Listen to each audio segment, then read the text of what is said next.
Still rebuking the men he has made deaf, dumb, and blind, Mohammad, speaking as Allah, asks, Koran 47:24, do they not understand the Koran? And its order to obey me and kill for me?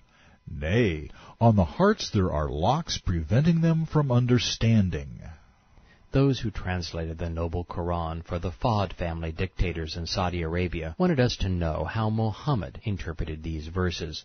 So they attached a Bukhari Hadith, Volume 6, Book 60, number 354. The Prophet said, Allah created his creation, and when he had finished it, the womb got up and caught hold of Allah. Whereupon Allah said, What is the matter? On that, the womb said, I seek refuge with you from those who sever the ties of kin. On that, Allah said, Will you be satisfied if I bestow my favors on him who keeps your ties? The womb said, Yes, my Lord. Then Allah said, If you wish, you can recite, Would you then, if you were given authority to do mischief and sever your ties of kinship?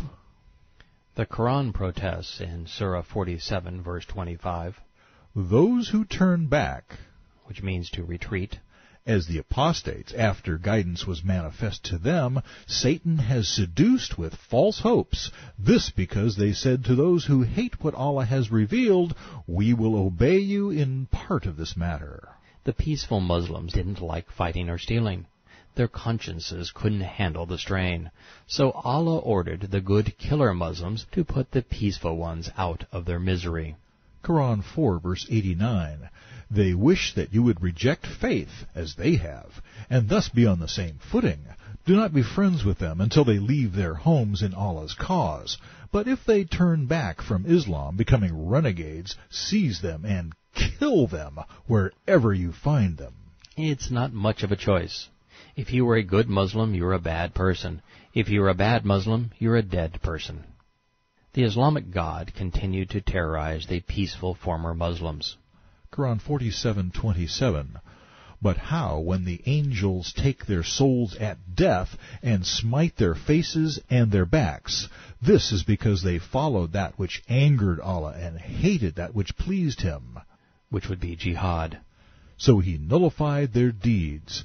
Or do those with diseased hearts think that Allah will not bring to light their rancor and malice? Living peacefully is now called rancor and malice. Peace makes Allah angry, and jihad pleases him. Swell. Allah confirms the criterion upon which he judges men in the 31st verse.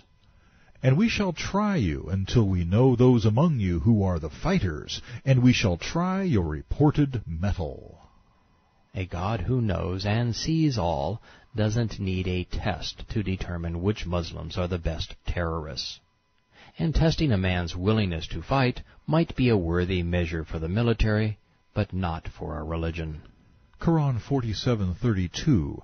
Those who disbelieve, hinder men from the cause of Allah, and resist the messenger after guidance has been clearly shown to them, will not injure Allah in the least.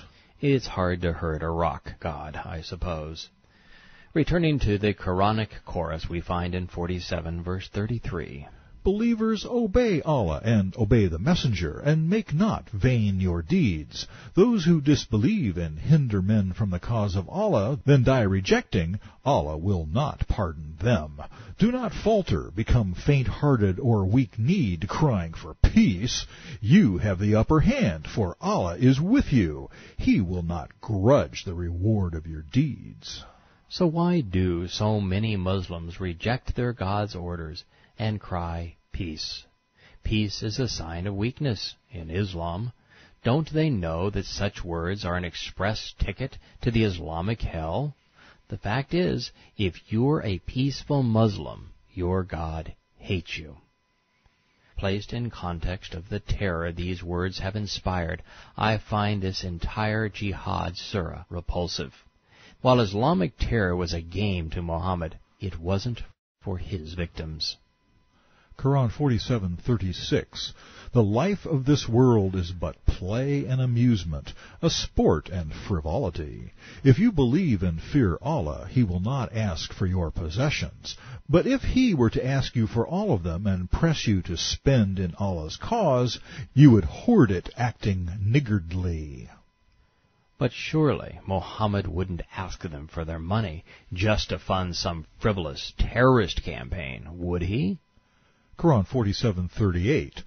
Behold and beware, you are those invited to spend of your substance in the cause of Allah, which is jihad. But among you are some who are niggardly, at the expense of your own souls. If you turn back and retreat, Allah will substitute other people instead of you. Muhammad's jihad fighters were as expendable as his wives.